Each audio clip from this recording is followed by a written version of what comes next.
Welcome to my church. The house may be haunted, but the pathway is full of obstacles and it's full of opportunities to be able to create a life that we want to create in our now experience, right? And one of the things that I recognized about the apocalyptic ashram is how much it has taught me. It's taught me that things are only the way they are until we do something about it, right? And when something is created, it might resemble something that we really like to see, right? But then sometimes little Captain Chaos and her cohorts get a little crazy, right? And then they knock down what was done. And sometimes the wind comes by and it knocks down and it throws trash all over the area that was nicely prepared to be able to do what you want to do in a flat space. But that's what this has taught me, is that with our intentions and our actions, we can create change. And so I'm going to bring you along for as long as the battery lasts, and I'm going to help you see what I do, because right now, right, see what I'm dealing with. I have a three-legged chair, which isn't very stable, right? Because you need four points of contact for it to be most stable. So let's try again, right? And so we try again, and we get what we want, and I'm going to do what I can to give you a good experience here of what it's like here at the apocalyptic ashram. Every day. Well, almost every day. Every day. Every right now moment. And every right now moment that we're shaping our life in a way that we want to see it, we're building the experience that we want. And so these were somebody else's problem when somebody threw them right here, right? And so what we do is we make them somebody else's problem again, but in a direction that it needs to go, right? We're getting it part way there, but we're getting it out of the area that we can focus on. It's what's within my control right now, and I've chose this corner because this was getting in the way of being able to run a lawnmower through here, as well as the bricks.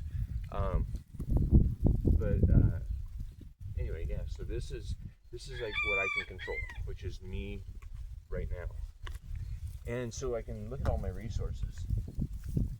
I can gather up what is available to me in how I want to create my world. And I got a pretty good stack of rocks here. And I've probably gotten better at stacking rocks over the years, that I'll be able to do a better job that when the dogs jump up on it, it's not going to fall down, you know.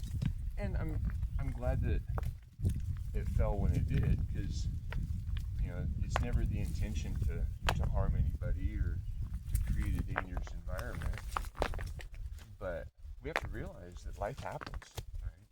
And if we see something that seems precarious, well, the best idea is to stay away, right?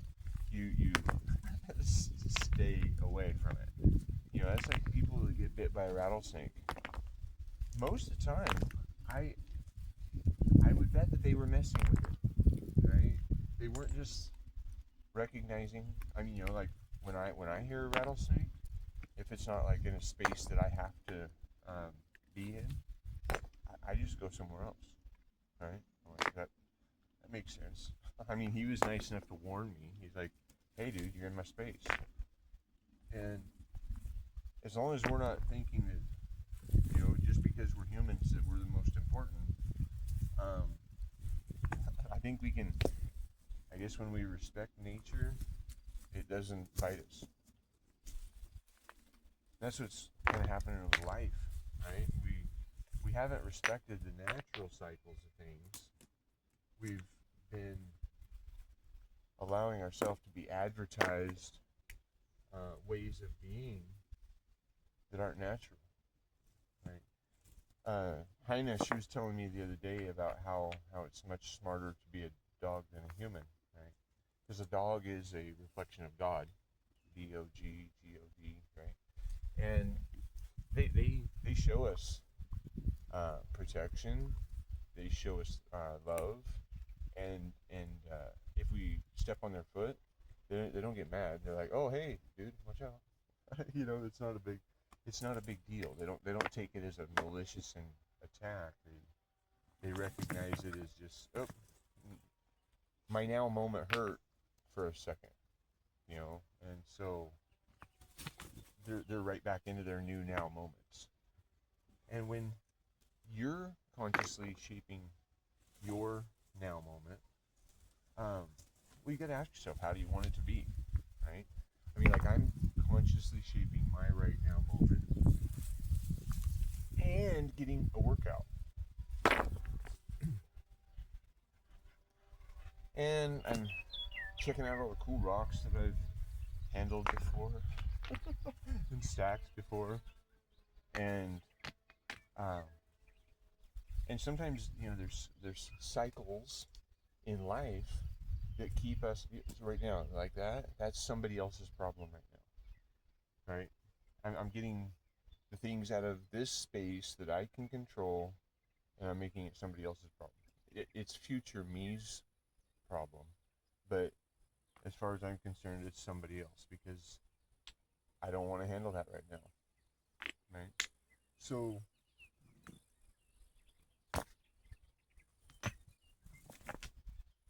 oh, foundations of that's what we're doing too. Is we're sorting these so we can create the strongest foundation. We're gonna put them in a way, not like they were, where they were kind of fragile and precariously balanced. Because the first time that these walls get built, it's basically just because all the rocks I've been finding in the area get thrown in a direction, and then we kind of play rock Jenga until it finally falls down, and I mean, I don't know. I don't mind it. I think it's kind of fun. I would rather move rocks, tearing out a wall and recreating a wall, or repairing walls and stuff, than go to a gym.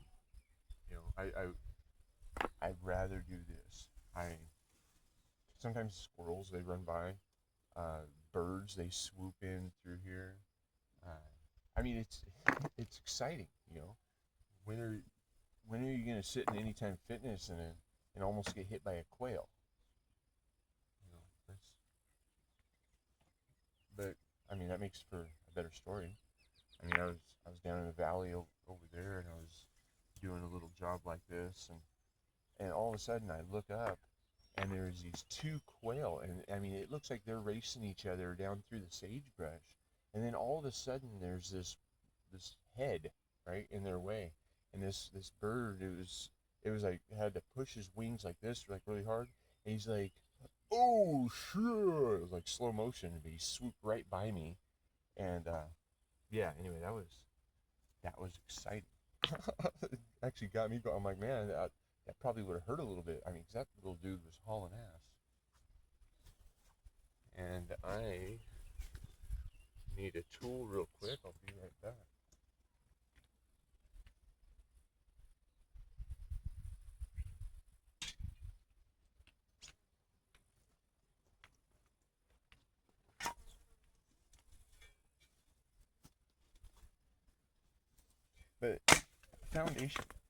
foundation of what do we want to see in our life.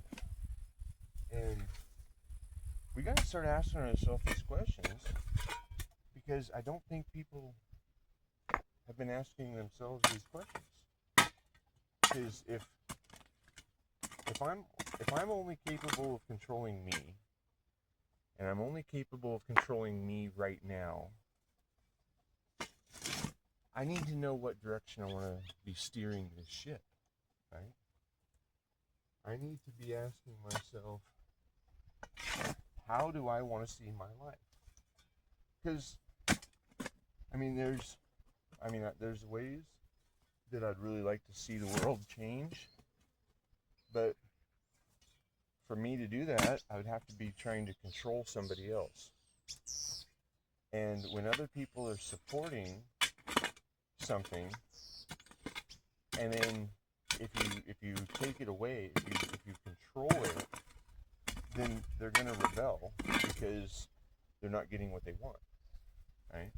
But we have to be careful what we want,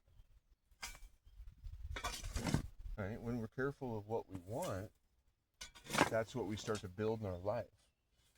And when we're conscious as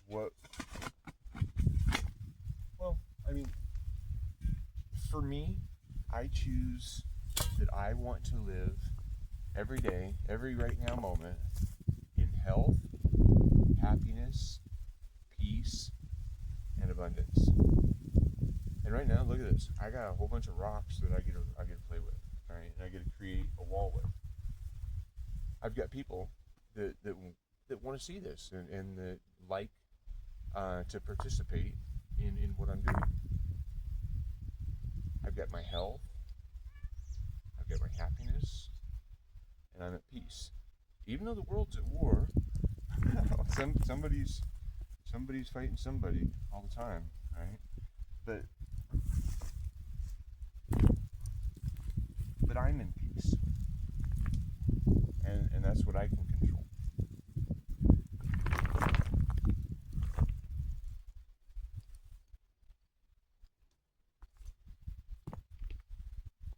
And so I don't want to force anybody else to want those things in their life. But if it sounds good to you, then that's an option, to consider. That's what gives us a strong foundation, is 4 points of contact. Four things that we can focus our time and energy, our attention to. And when we focus our time, energy, and attention in ways that are in alignment with what we want to experience in our life, then that's what we create. I like that rock. That's really cool. It's going to be a cool focal point of this little creation right here. I think it's going to cradle this one to come up as like a pillar. I don't know. Sometimes the picture isn't revealed to me until I've just trusted in my ability to stack the rocks in a way that they're going to be pretty solid. And then sometimes you're looking for the right rock, and it just happens, right? And then we fill in behind, and we create awareness of room for expansion on the project that we're currently working on.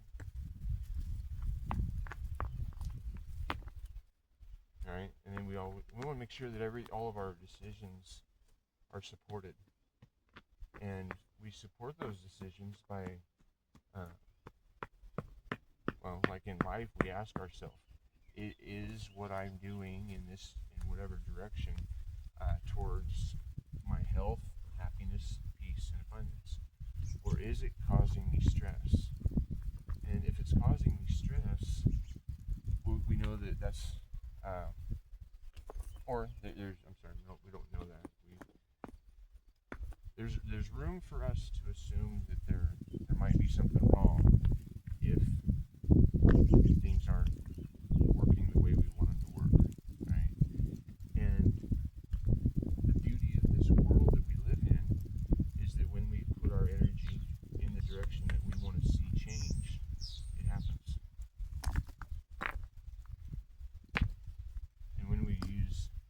intentions and everything that we've gathered as knowledge and information, right? That makes it to where perfect. All right. We're doing it in a way that it creates a positive result. Okay? The benefit too with tearing it apart and rebuilding it is that all the rocks that we're just haphazardly throwing through here and put into the bed are now liberated, being able to come out and express another cool feature.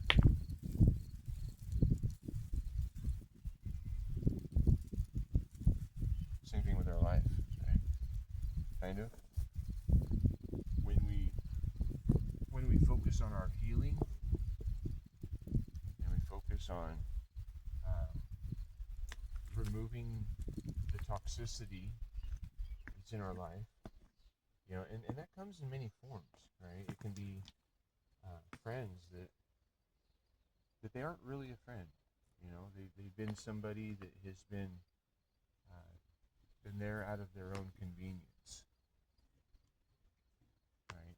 And it's okay to let people go, you know. I mean, everybody just is who they are because that's what they need to experience right now, right?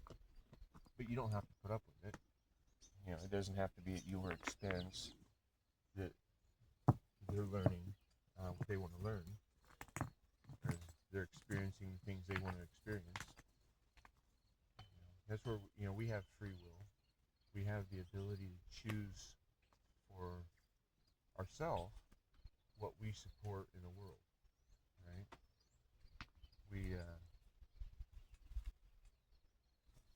We can make those choices to align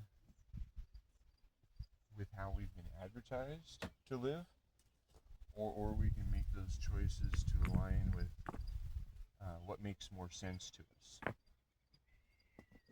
Because, you know, nature really makes sense. It doesn't pay anybody else to exist.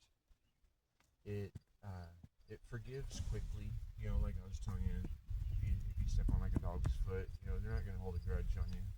They're not going to think that you attacked them, maybe unless you're yelling at them and you stomp on it. But you know, there's a lot of people that are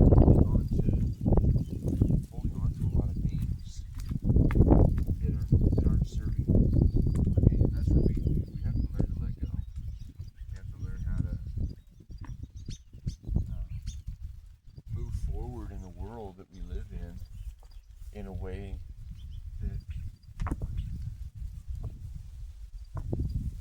that fulfills us, right? You know, it bothers me to see that banks own. Oh wow, that one stays at the top. It really bothers me to see that banks own a lot of houses that, you know, like maybe like houses like my grandfather had built. You know, these houses were being made available to people for you know, $20,000, right, or 30,000, maybe 50,000, right? And in that though, because of inflation, and you know, what is inflation? You know, inflation is the theft of the money that you're holding on to in dollars. You know, because when they devalue a dollar by making a bunch of them, right? When there isn't anything of value to hold it against,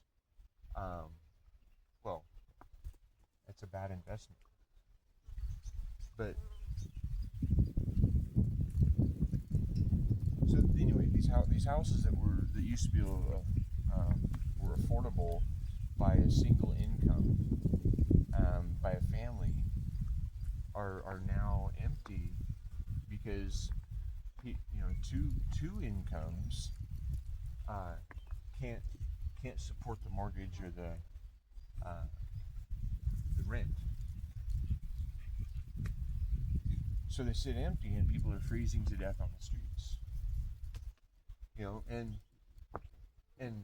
I recognize that it's really hard. It's really expensive to try to maintain these structures. If we're renting, or if we're paying to subsidize housing for people, I understand that it's expensive to maintain these things.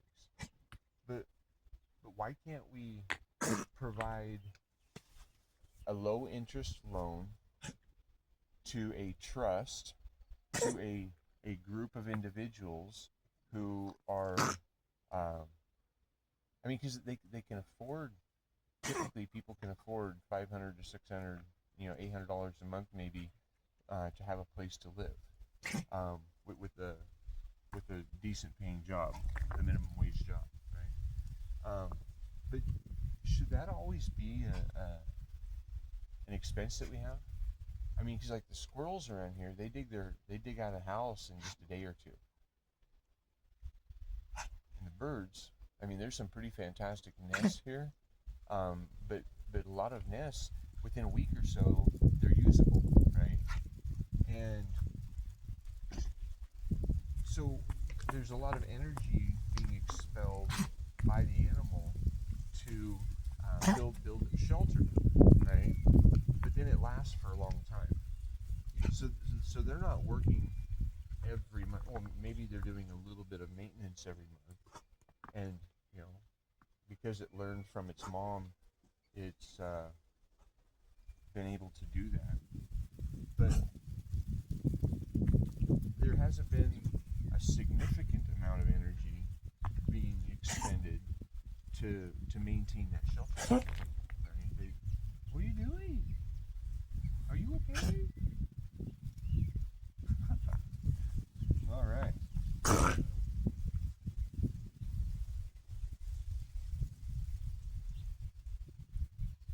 All right, steady. Anyway, okay. Same thing.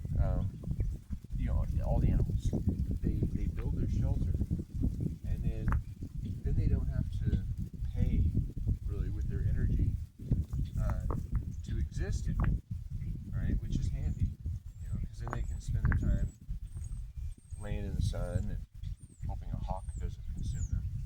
But they can kind of do what they want to do every day. But I watch. It's painful to watch people spending so much money in shelter every month. I know people spending over $1,000. Well, I know people spending over $3,000 a month so they have a box to live in, a shelter to live in. But like right now, I'm living outside, and I live outside a lot. But it's made me healthier than most of the people that I know that live inside the boxes all the time. And it keeps me more active because I'm recognizing opportunities to create things out here.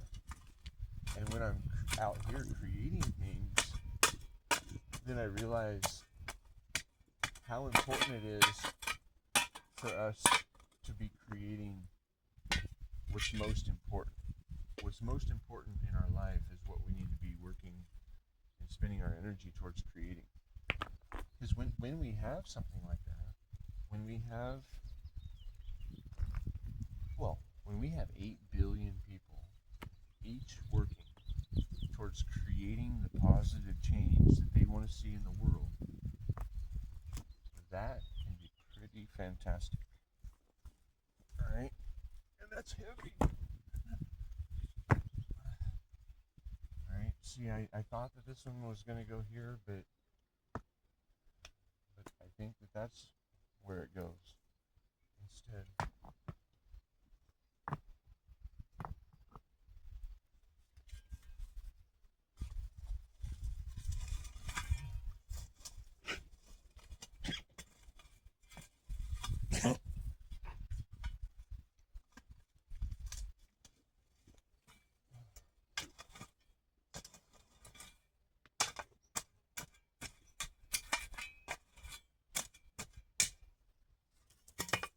Right, and look at all these rocks that we still have to play with still.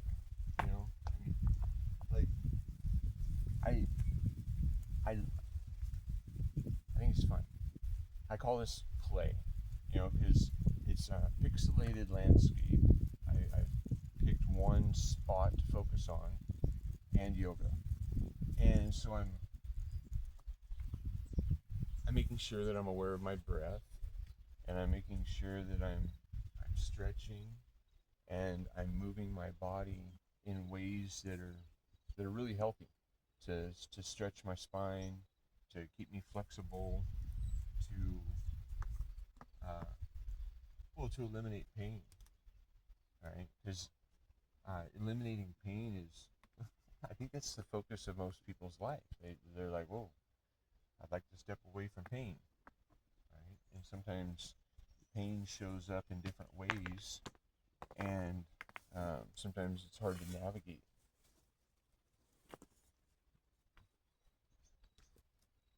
Especially if we haven't been given the tools from, you know, being a child and possibly watching uh, parents or our society handle things in unhealthy ways, right? Because I see some of these kids today, um, these young people, and they're really aware of how messed up the world is. You know, they're recognizing that things are not right, and people are too entertained to care. Um, but luckily, with awareness, you can also recognize sources or solutions, right?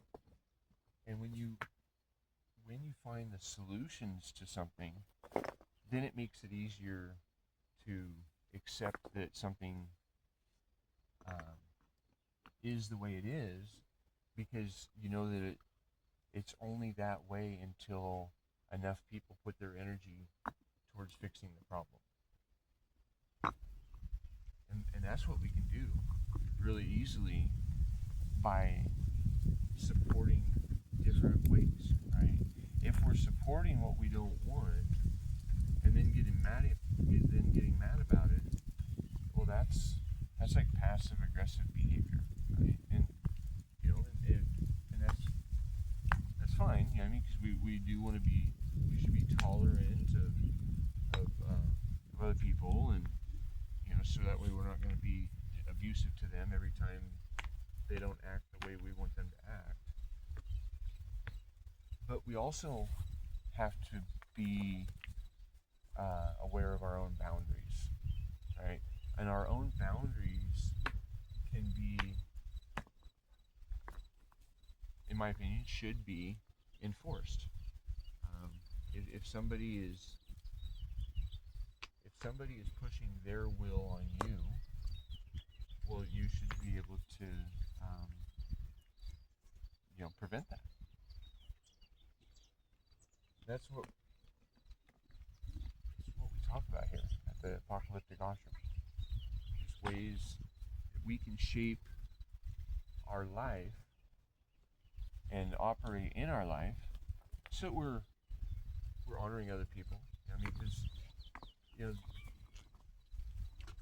I've recognized if you and I were the only people on the planet, would we build government the way it is right now, or would we build a system of public service that's operating to the will of the many, the majority, right, as established through a democratic process, but yet honoring the individual rights, the natural, inalienable rights of the individual. And I think that that's what we would do.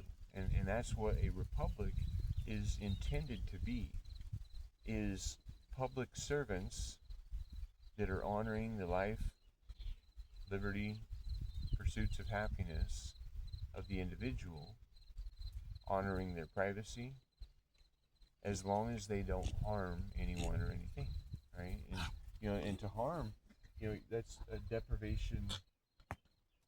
What are you doing?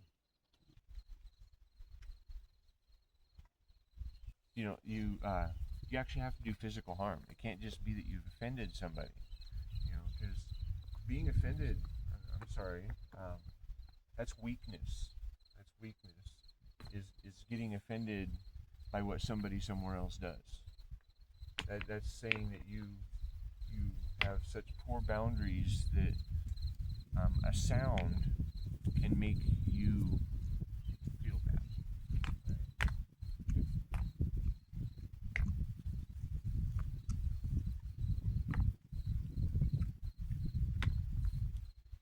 What we can't recognize, or what we shouldn't be acceptable of, is when politicians or people in positions of public trust violate that trust.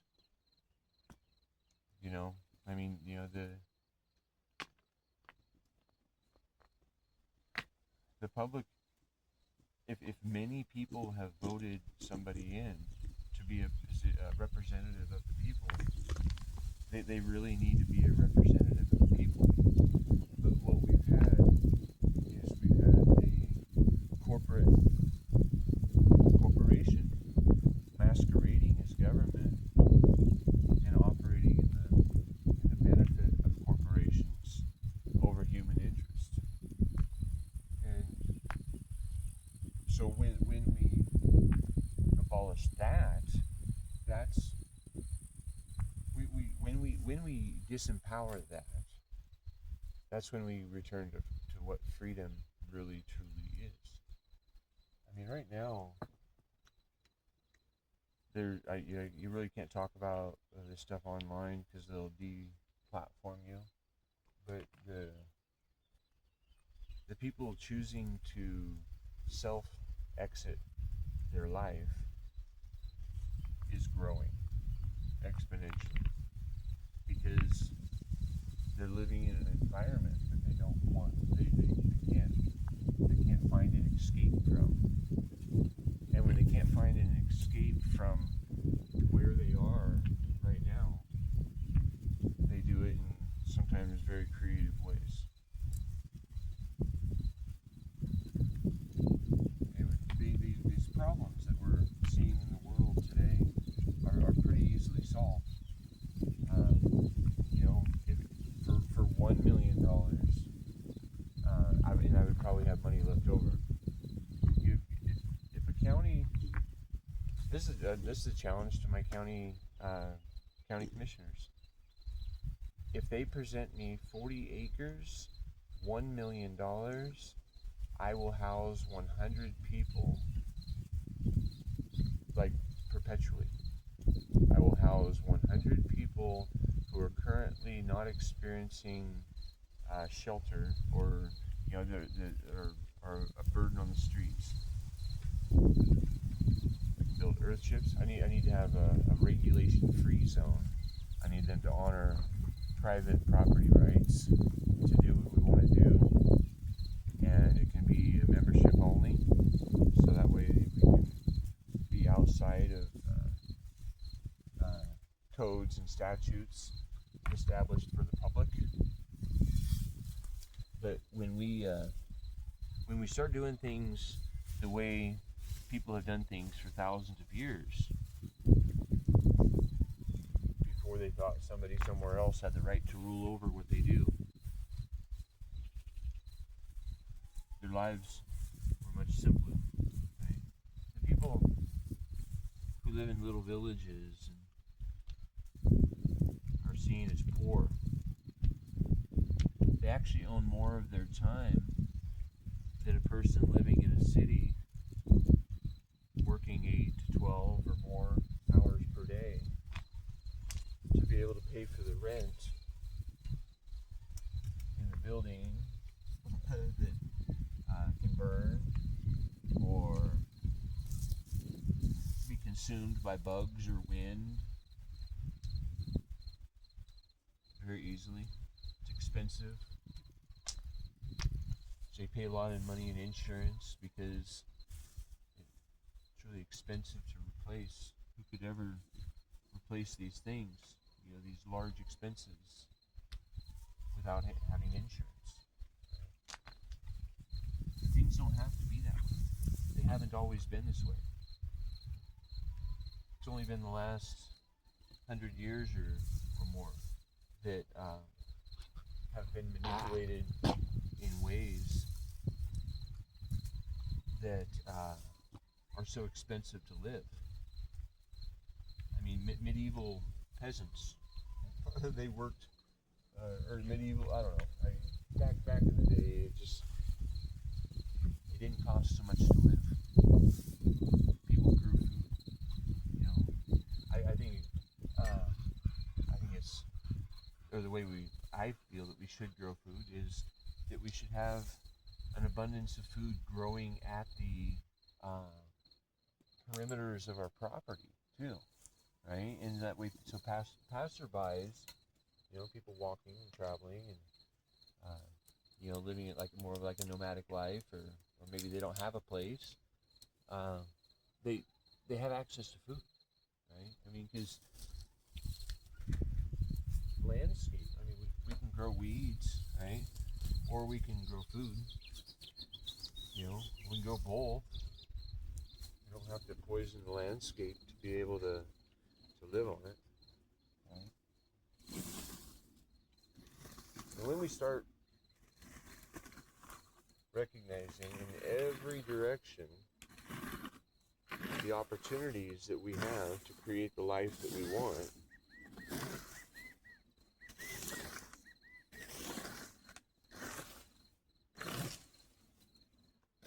it starts looking a lot better. Every day we build different systems, right? Everything is a system. Is a system working towards human well-being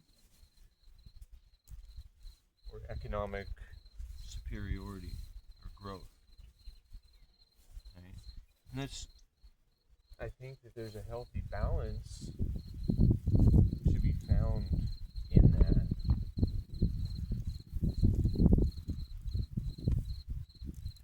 But I don't think that's what we currently are experiencing. But when we start supporting what we want to see, and we're actively doing it, you know, we can't spend our time in front of a television hoping for a revolution, right? And we don't need to have a revolution where we fire a shot. We don't have to do anything by violence. We just have to recognize that our free will choices are needing to be consciously shaped rather than compulsively aligning with advertising from the culture on television programming. Right? There's a lot of manipulations that are happening through media.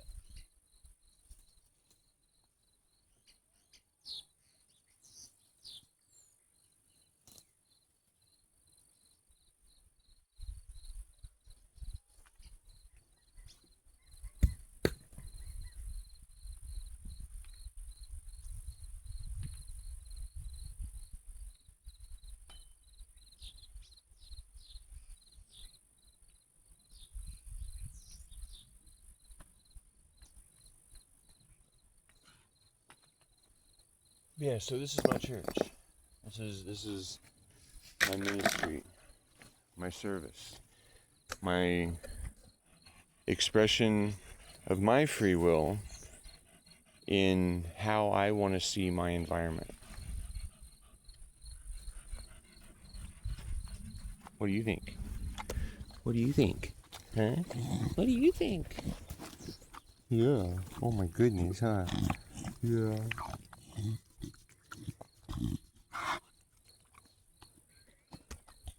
Anyway, yeah. So that's my pixel right now. of what I can control in my life,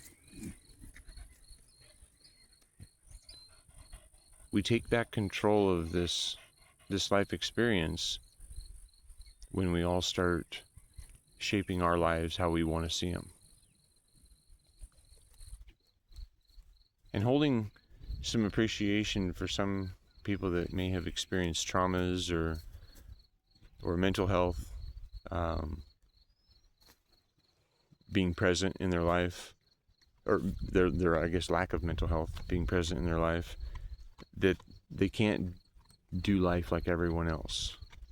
Having some tolerance for different ways that people want to live life, as long as they're voluntarily working with other people. I mean, you don't want, nobody should be involuntarily participating in anything, right? Because if it's not voluntary, it's slavery.